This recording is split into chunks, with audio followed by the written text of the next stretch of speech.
Hello friends, मैं हूं दिलीप त्रिपाठी। आज हम आपको बताएंगे आरजीयू प्रोसीजर के बारे में कि आरजीयू प्रोसीजर क्या होता है और कैसे कराते हैं। ठीक है, तो देखते हैं इस वीडियो में। तो यहाँ पे आरजीयू प्रोसीजर क्या होता है, तो आरजीयू का मतलब होता है रेट्रोग्रेड यूरेथ्रोग्राम होता है। रेट्रोग्रेड यानी कि इसमें यहाँ पे रेट्रो का मतलब क्या होता है, रेट्रो का मतलब होता है यहाँ पे रिवर्स। क्या होता है? रिवर्स होता है। रिवर्स या बोल सकते हो इसको बैक फ्लो। क्या बोल सकते हो? Back flow. अभी तक क्या हो रहा था, ब्लैडर से आपका यूरिन यूरेथ्रा में आ रहा था, यूरेथ्रा से क्या हो रहा था, बाहर आ रहा था। अब हम आरजीयू प्रोसीजर में क्या करेंगे कि जो आपका कंट्रास्ट होता है उसको हम यूरेथ्रा के रास्ते से कहाँ तक ले जाएंगे, ब्लैडर तक ले जाने की कोशिश करते हैं।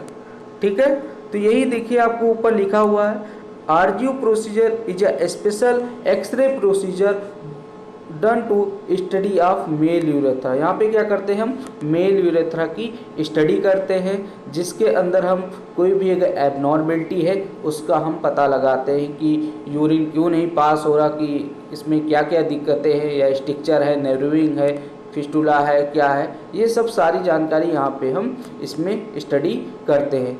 It is done in male patient. ये क्या करते हैं, हम सिर्फ किस में कराते हैं, मेल पेशेंट में हम लोग कराते हैं।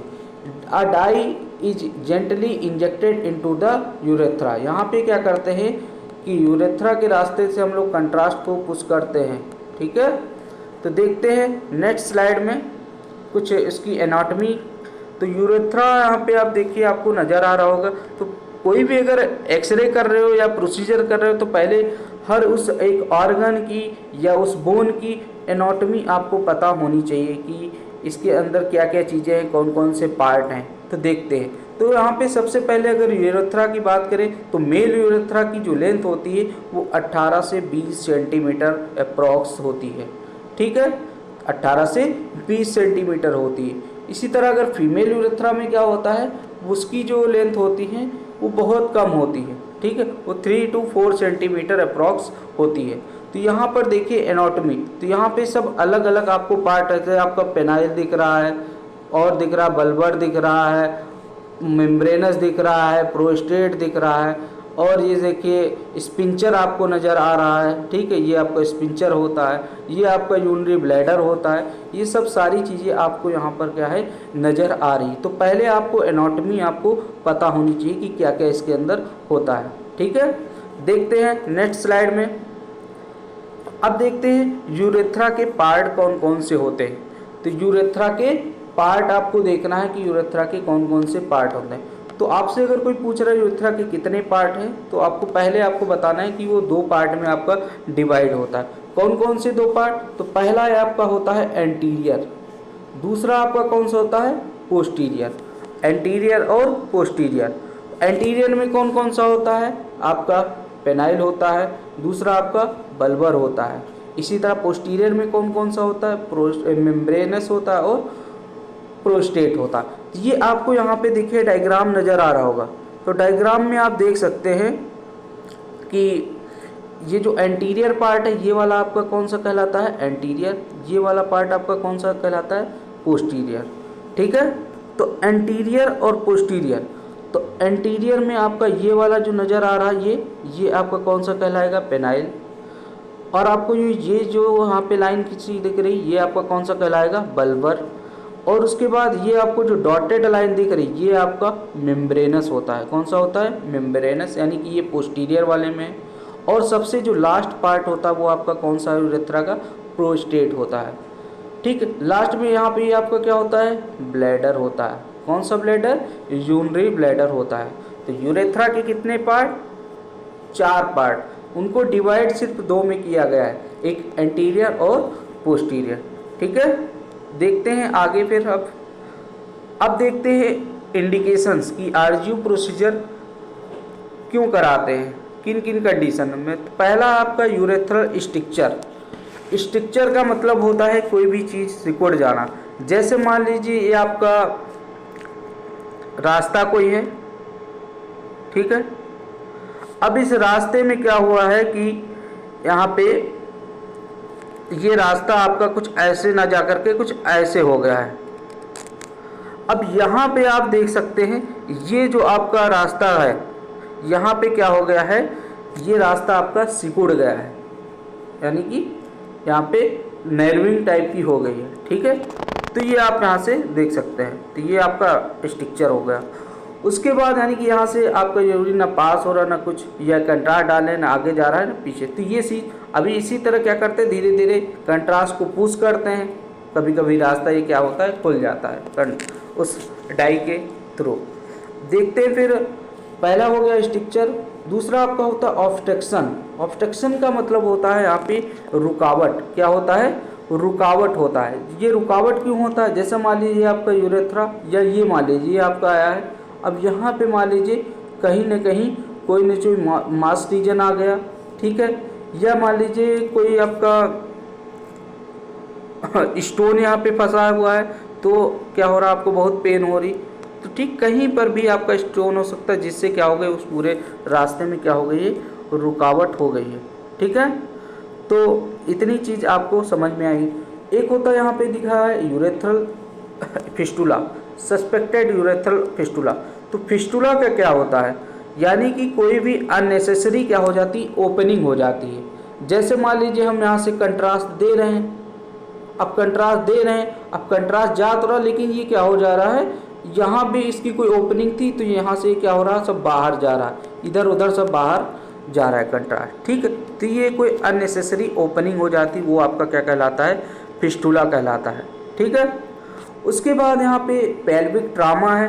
पेल्विक ट्रामा का मतलब होता है कोई सभी ट्रामा नहीं कि, ठीक है, तो पेल्विक ट्रामा में क्या होता है कि जैसे मान लीजिए उसको यूरिन करने में ऐसा ट्रॉमा हुआ जिसमें यूरिन करने में उसको बहुत ज़्यादा दिक्कत हो रही है, या वाले यूरो बैग भी लगा रहे फिर भी यूरिन पास नहीं हो रहा, तो उस कंडीशन में हम लोग क्या करते हैं कि आरजीयू प्रोसीजर करा लेते हैं।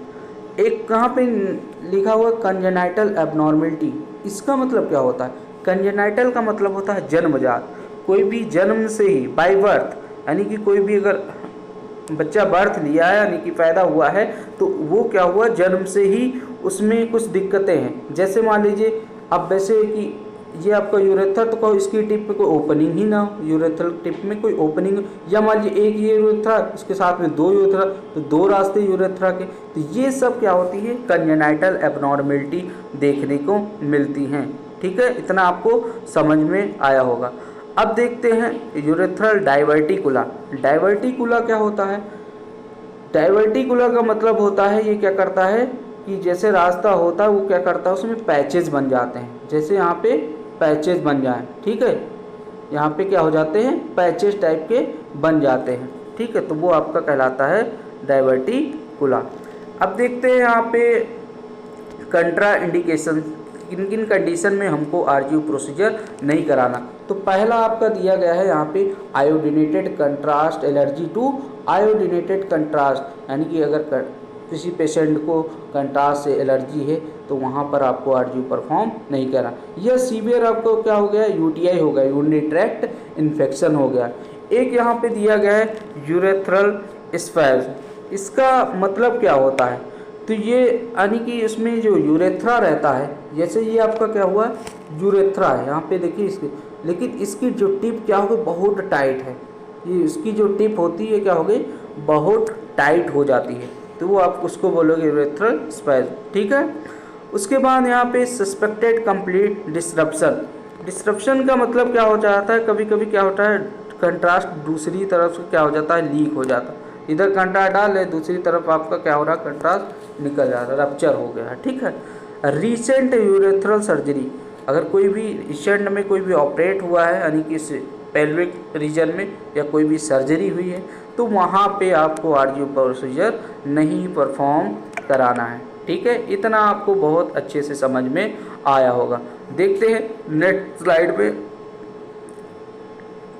इक्विपमेंट की बात करें तो इक्विपमेंट आपके कौन कौन से हो सकते हैं, अगर कोई प्रोसीजर कर रहे हैं तो कौन कौन से, तो fluoroscopic unit with spot film device होना चाहिए, कैनुला आपका होना है। अब कैनुला कितने नंबर, तो आपका 18 नंबर या 20 नंबर का आपका होना चाहिए। ठीक है, अगर मैं एडल्ट है कोई तो वहाँ पे 18 या 20 वर्ष का आप ले सकते हो। ठीक है। क्लैंप आर्टरी फोर्सेप्स क्या होता है, ये क्या करता है, इसका काम वहाँ पे क्या होता है, जैसे जो यूरेथ्रल की जो टिप होती है, जब भी हम उसको खींचते हैं तो उसको हमको पकड़ना होता है कि उसको टिप को टाइट कर, तो आर्टरी फोर्सेप्स से क्या करता है, उसको आप टिप को आप पकड़ सकते हैं आसानी से। ठीक है। फिर आता है आपका एंटीसेप्टिक सोल्यूशन। एंटीसेप्टिक सोल्यूशन में आपका क्या होता है, सेवलॉन ले सकते हो। दूसरा आपका क्या होता है, बीटाडीन। क्या होता है, बीटाडीन आप यूज कर सकते हो। ठीक है। तो बीटाडीन आपका, उसके बाद आता है आपका लोकल एनेस्थीसिया। लोकल एनेस्थीसिया आपको यहाँ पे ये देखिए नज़र आ रहा। ठीक है। इसी तरह ये सेवलॉन रखा हुआ है, ये बीटाडीन रखा हुआ है, सैनिटाइजर रखा हुआ है, ये सब सारी चीज़ें, एनएस रखा हुआ है, सिरिंज रखे हुए हैं। ठीक है। आपको कॉटन रखा हुआ है, ग्लव्स रखा हुआ है, राइस ट्यूब रखे हुए हैं। ये सब सारी चीज़ें यहाँ पर आपको इस इक्विपमेंट में नज़र, वही सारी चीज़ें आपको, ये देखिए किडनी ट्रे रखी हुई है। ठीक है। तो ये सब सारी चीज़ें आपको वहाँ पे, ये आपका जो दिख रहा है लोकल एनेस्थीसिया, ये आपका लिग्नोकेन है। लिग्नोकेन या जाइलोकेन आप कोई भी यूज कर सकते हो। अब आती है बात कि इतना तो हमने सामान सब देख लिया कि क्या क्या लगेगा। अभी एक चीज़ इसमें कमी है, कंट्रास्ट मीडिया की। तो कंट्रास्ट मीडिया देखते हैं यहाँ पे। तो कंट्रास्ट मीडिया कौन सा यूज करते हैं, तो कंट्रास्ट आपको कौन सा यूज करना है, इसमें क्या लिखा हुआ है, water soluble iodinated contrast media आपको यूज करना है।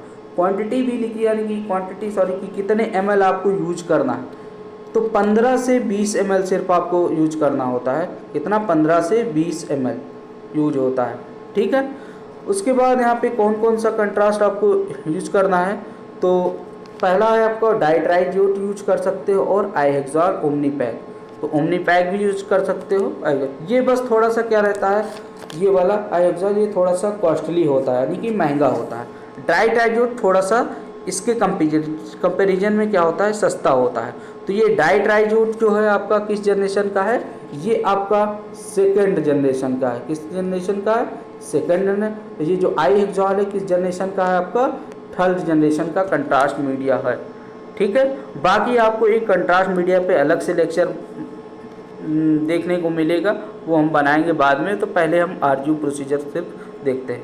फिर आते हैं यहाँ पे पेशेंट की प्रिपरेशन। अब इतना सब काम हो गया तो पेशेंट की प्रिपरेशन क्या होगी, तो पेशेंट में इसमें कोई खास प्रिपरेशन नहीं है। देखिए लिखा हुआ है no special procedure, no special preparation in this procedure.